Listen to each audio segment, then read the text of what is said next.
Kia ora whānau. Hope you're all being safe and careful and looking after one another. It's um, it's kind of beautiful how something so scary and as tragic as coronavirus can actually bring us all closer together in a funny kind of way, eh? You know, over the bloody internets. Anyways, yeah, it's crazy times. So we appreciate your patience with all this content now being delivered online. I hope we can make it work for you guys. So yes, let's get stuck into today's lecture. It's all about stereo imaging. Um, it's going to be leaning on what we looked at our last lecture. Okay, so this is where I introduced you to the concept of mix mapping and stereo imaging in recorded music. Basically, approaching the music you listen to and create like it lives in an imaginary 3D space. Um, so I'm going to open up the diagram, one of the diagrams from last week's YouTube tutorial, one of the mix mapping ones here. Um, yeah, so the whole point of this is so hopefully when you're composing and creating next, you're going to be thinking about how each element you add is going to work for you spatially. So each element you add into your composition, how is it going to work for you spatially? Basically, where you want a particular sound to live in the mix. So like if you look at my mouse here, do you want it to live over here, or maybe even behind the speakers, or outside the speakers, or maybe you want this new element you're adding in to reside right here, right in front of you. Okay, remembering this here is a bird's eye view. Okay, you got your left speaker and your right speaker. Okay, and this is you. So, like I said, it's a bird's eye view. You're looking down on yourself. Oh yeah, let's get this guy in there. Phew, phew. Yeah. Okay. Um, yeah, and to be aware of where a particular sound might naturally want to sit, so you're not forcing it into a zone it doesn't want to be. Um, so, for example, lead vocals like to sit in the center. Um, like to sit in the center.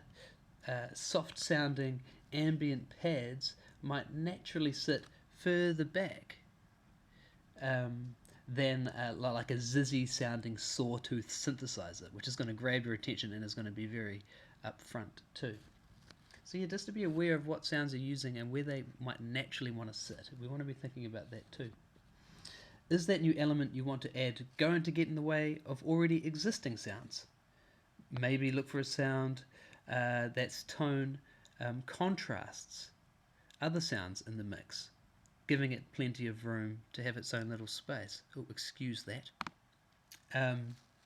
Cool. Plenty of room, giving it, yeah, heaps of room to breathe.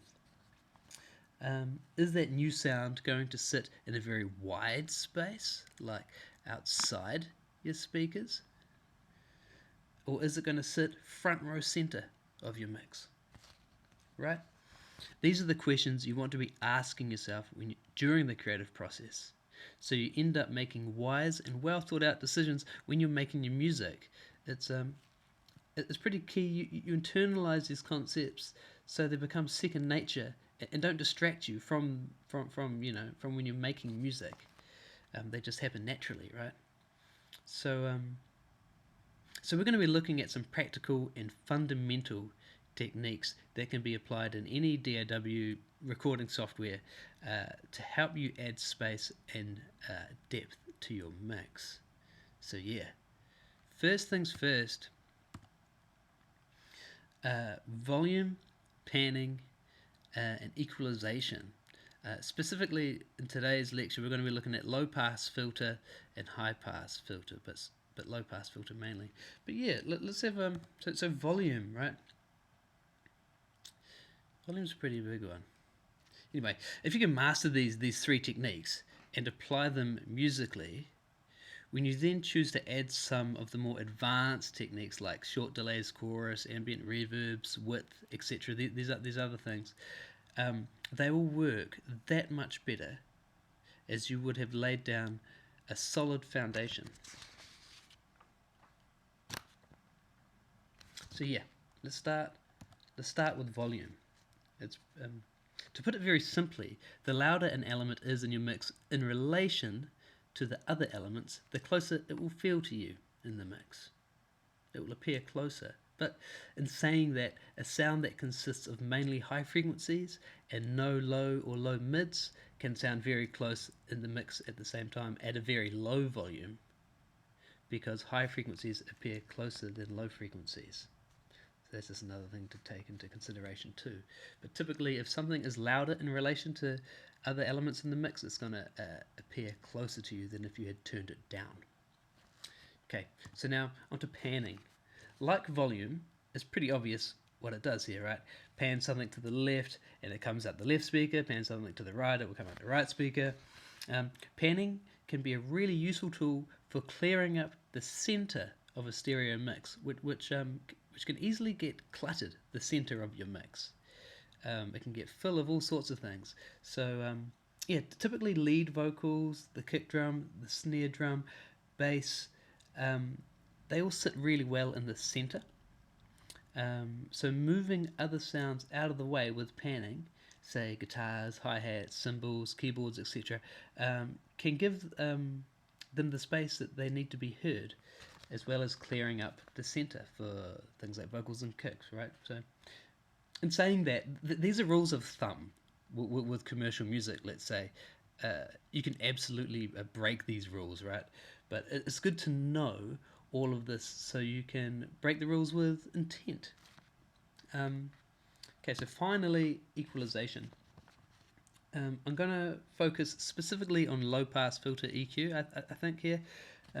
Low-pass filter is an equalization technique and tool to take away the high frequencies from a sound, letting the lows pass, hence the low-pass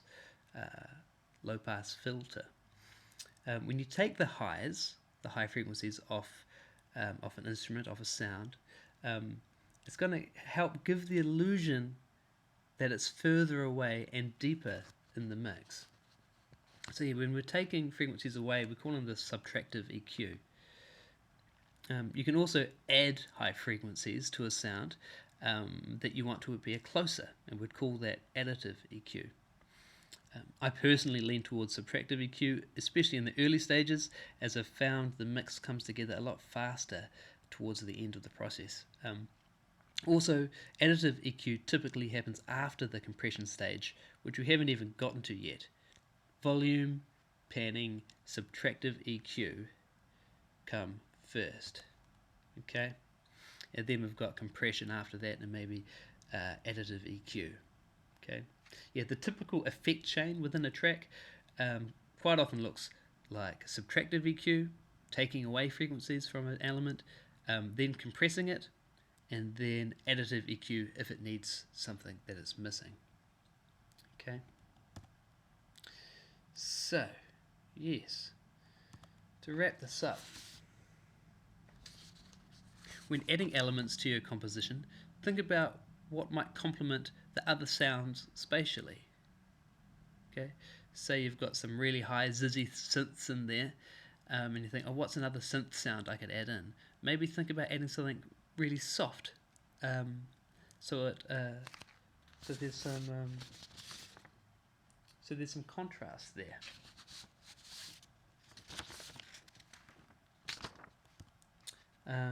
Yeah, the sounds you choose in your track will determine how much depth and separation is possible here. So again, bringing it back to the last point, contrast is really your friend here. Volume and equalization, EQ, can take the depth of your mix even further when you choose your instruments and sounds beforehand with contrast in mind. Reverb, width, chorus, and other time-based effects, they can all happen later. Okay? First things first, each element's volume and EQ are the most potent tools you have in your arsenal. We'll chuck panning in there too, actually, won't we? So, let's get on to some practical stuff. I'm going to play you a song that a student of mine recorded at our last guitar lesson. We're just looking at just demoing out a song. She's like, I've got this idea. I just want to get it out. I want to get it recorded so I can, so she could listen to it later and make up some decisions whether she actually likes it or not. So I think it's great. I'm really impressed with what she came up with. We just recorded it with a SM58, all her vocals, and this glockenspiel instrument that I've got was recorded with a 58 too, so it's all pretty done on a budget, demo styles. But I think it will work well for the examples that I want to be looking at here. So yes, thinking about space. This demo has a couple of guitar tracks. It's got this glockenspiel in it too, glockenspiel. We've got a lead vocal and some BVs. There's no bass or no drums in here yet. Haven't gotten that far with it. First, we're just going to look at the guitars. Let's just have a listen to this guitar here.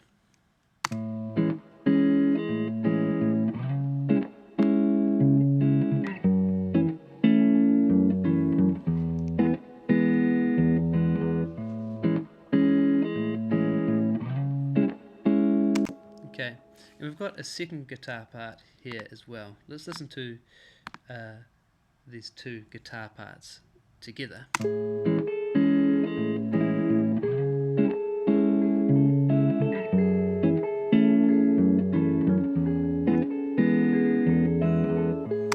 That this melodic guitar part here, the second guitar you hear is definitely a lot. It's quite soft. We've panned it off to the right. And this guitar here is a bit brighter, a bit fuller. Let's go to the second guitar here. I'm going to take the EQ off. I've done a low pass filter and a high pass filter here. We'll take it off and you'll hear it sounds a lot brighter. A bit closer to us. So let's listen to those two again. I think that sounds quite good. There's separation there. The second guitar here is brighter, so it's just whispering a bit closer. It's at the forefront of our attention. Now, I'm aware that there are going to be vocals coming into the mix soon, and I personally want the vocals, and as did Isla, she wanted her vocals to be at the forefront of the mix. So having a melodic guitar part right up front might not work so well. So I put this low pass filter on and high pass filter on just to narrow the sound down a bit, make it a bit softer, give it its own little pocket to sit in. So I've taken the lows off. If we listen to these two guitar parts at the same time, you'll and close your eyes. Let's imagine the melodic guitar part is going to be sitting further back in the mix, further away than this rhythm guitar. Let's have a listen.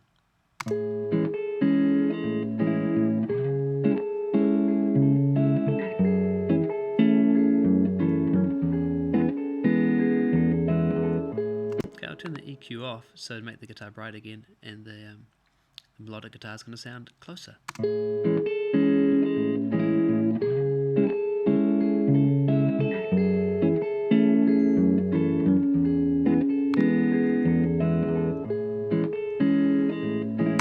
Let's get this glockenspiel in the mix too. Let's have a listen to this. I'll turn the filters off here.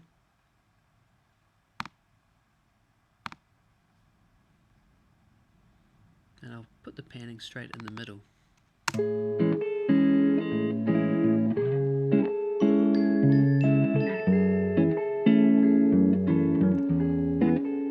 So it really grabs your attention when that glockenspiel comes in. It's like, whoa, there's something new. Just the nature of the glockenspiel, having a very short attack, like very percussive, it instantly kind of grabs your attention there, eh?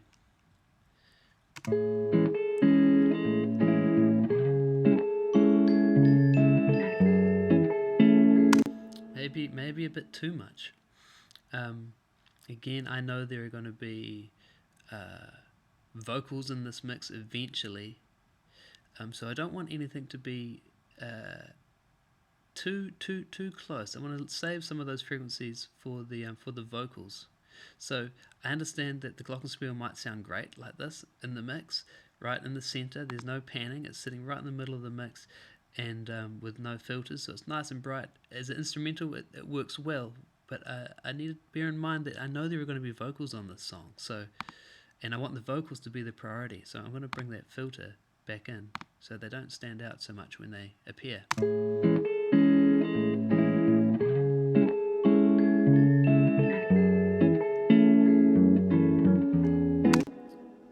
There's contrast there, eh?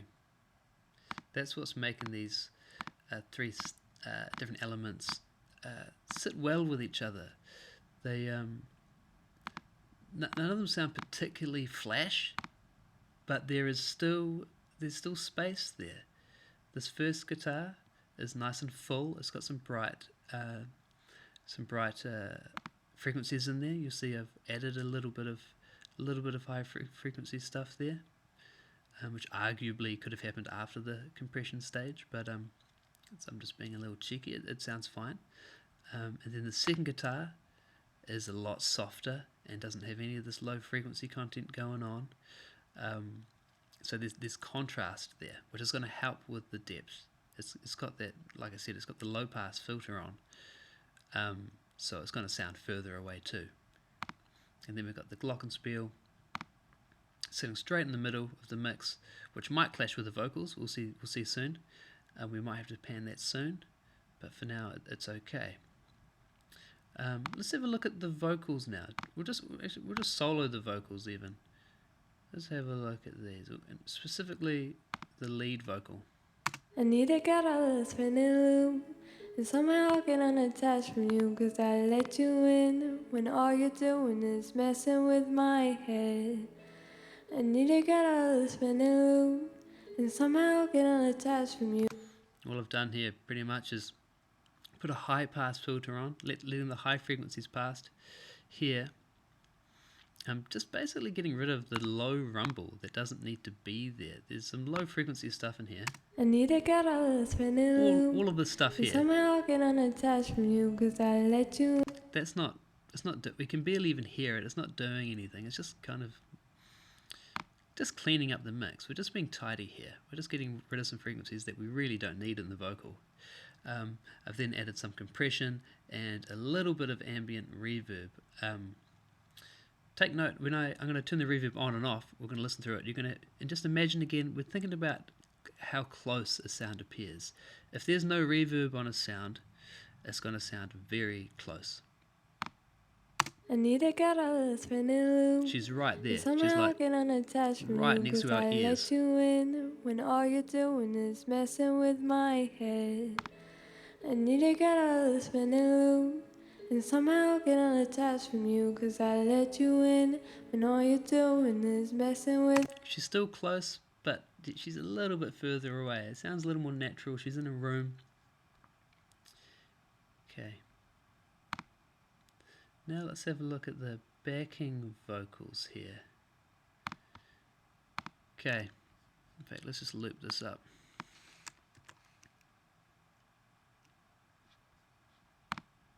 Messing with my head, messing with my head, messing with my head. I'll get the lead vocal in there as well. In fact, so this is all the vocals together. Messing with my head, messing with my head, messing with my head. So you might think that sounds great. I mean, I think it sounds great. In isolation like that, it does sound cool. The backing vocals have been panned a little bit to the left and a little bit to the right. So the lead vocals are right in the middle. So there is some separation there. In fact, let's have a listen to them all in mono. Messing with my head, messing with my head. Now I'm going to pan them back out. There's a little bit more separation. Messing with my head, messing with my head. Giving that lead vocal a bit more space in the middle. I personally want more separation than that. I don't want the backing vocals when they come in to grab my attention too much. I want the lead vocal to still be be the main, the forefront of my attention. So let's have a listen. I'm going to put this high pass filter on just to get rid of some of the mud that's in the BVs. And now let's listen to the lead vocal and how the backing vocals sound when they come in. Let you in when all you're doing is messing with my head.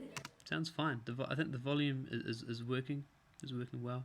I'm going to make some even more depth by adding a bit of this low pass filter. Get rid of some high frequencies off the backing vocals, just to give the lead vocal a little more room to sit closer. Let you in when all you're doing is messing with my head. Yeah, let's solo this, and I'll just turn that filter on and off. And again, you can imagine the vocals, the backing vocals, getting further away as I turn this filter on. Messing with my head. Messing with my Or maybe head. even just listen to the lead. Maybe just listen to the lead vocal, and when I turn this on and off, see how the lead vocal sounds different when I turn on the filter on the BVs. Messing with my head. Messing with my head. Messing with my head. Messing with my head. The backing vocals certainly are sounding a bit further away there. Okay, so let's put everything in the mix here. Let's listen to it all together. I need to get all this spinning loop and somehow get unattached from you, 'cause I let you in when all you're doing is messing with my head. I need to get all this spinning loop and somehow get unattached from you, 'cause I let you in when all you're doing is messing with my head. I need to get all this spinning loop and somehow get unattached from you, 'cause I let you in when all you're doing is messing with my head. I need to get all this spinning loop, 'cause these days I just go back to you, 'cause I let you in and all you're doing is messing with my head. I'm feeling the glockenspiel is kind of getting in the way of the lead vocal. It comes in and it really grabs your attention. And somehow get unattached from you, 'cause and somehow get unattached from you, 'cause and somehow get unattached. Pan it a bit to the left. And somehow get unattached from you, 'cause and somehow get unattached from you, 'cause and somehow get unattached from you, 'cause I think that's helping. That's helping. It's all pretty subtle. It's all subtle stuff, but it all adds up. Let's take the panning off everything.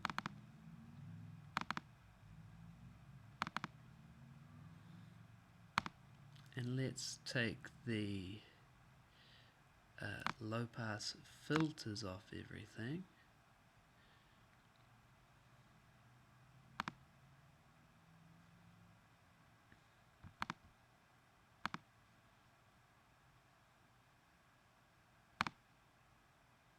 I think that was it.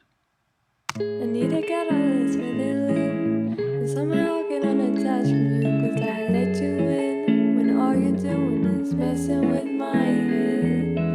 I need to get all this spinning loop and somehow get unattached from you, 'cause I let you in when all you're doing is messing with my head.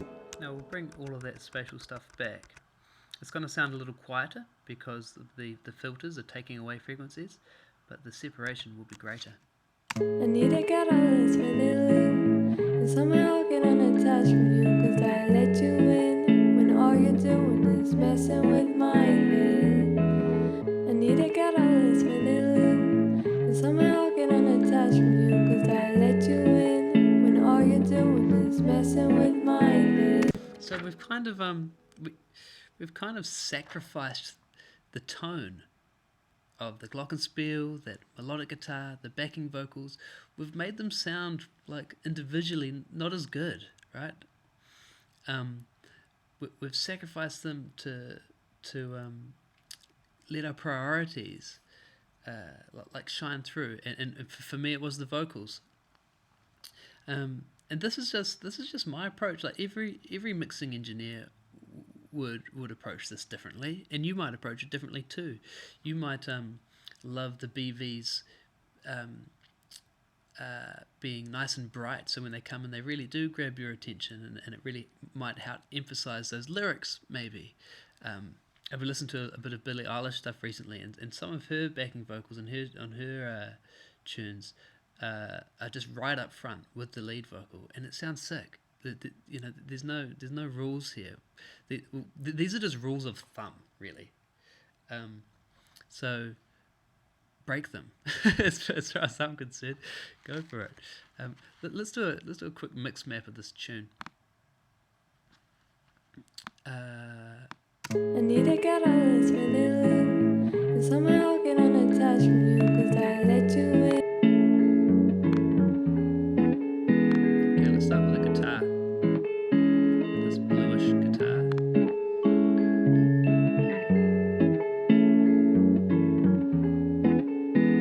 In relation to the other things, I'd say it's kind of like that-ish, around there. Maybe a little closer. I'd say it's a little closer. Can I drag that?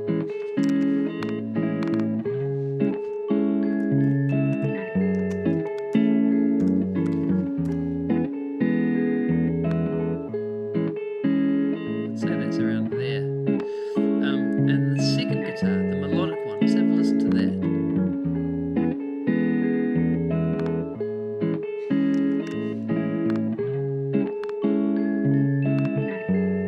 That's certainly more towards the right and a bit further back because of that filter we put on it. It's sounding a bit smaller too.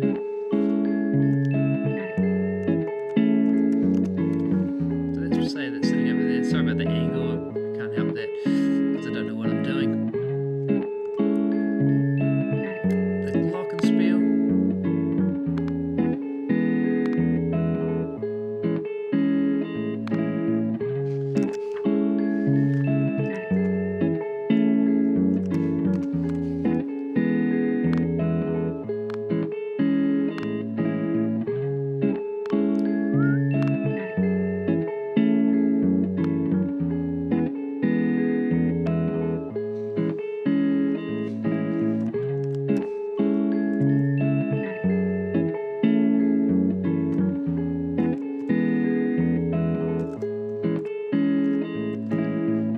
The clock's around there. Let's bring the vocals in. My head. I need to get all this spinning loop and somehow get unattached from you, 'cause I let you in when all you're doing is messing with my head. I need to get all this spinning loop and somehow get unattached from you, 'cause I let you in when all you're doing is messing with my head. I need to get all this spinning loop and somehow get unattached from you, 'cause I let you in when all you're doing is messing with my head. I need to get all this spinning loop, 'cause these days I just go back to you, 'cause I let you in when all you're doing is That's the messing baby. with my head. I need to get all this spinning loop and somehow get unattached from you, 'cause I let you in when all you're doing is messing with my head. Okay, there's pretty crass drawing there, but you get the idea. There's certain things are closer, and certain things are they've got their own little space in there. You could do a mix map before you even start, say mixing a tune or writing it. You can have the elements that you might want to have in your song, and you could draw this out and have a little image in your head or just on a piece, pen and paper, before you even start making your track. Yeah, so to wrap this up, let's go back to this. To wrap this up, remember it's all an illusion here. We're messing with people's oral perception to highlight the parts we want them to take notice of, and to encourage the parts we want to be more subliminal, and to wash over them, making our music more focused, potent, and kind of get into the essence of it. Yes, so to finish up, this approach is a really solid place to start from. There's so much more to learn and play with, but it all starts here. by laying down these foundations when you start to add time-based or spatial effects like delays, reverb, chorus, width, and dot dot dot, they will work that much better for you. Yeah, it's all about laying down that foundation with the volume, bit of panning, and the subtractive EQ, getting those priorities all sitting where it is you want, because like I said, you bring in those other effects later, your reverbs and your delays and stuff, that they're going to work so much better with that foundation there. Yeah, that's pretty much it. This week's workshop on Wednesday, we will be looking at some of these more advanced or later on in the process techniques. We're going to be looking at some width stuff and some more reverb things. Yes, so Monday from 12 to 1, I'm going to be on Zoom to answer some of your questions about this this lecture here. I'll see you there. Ciao.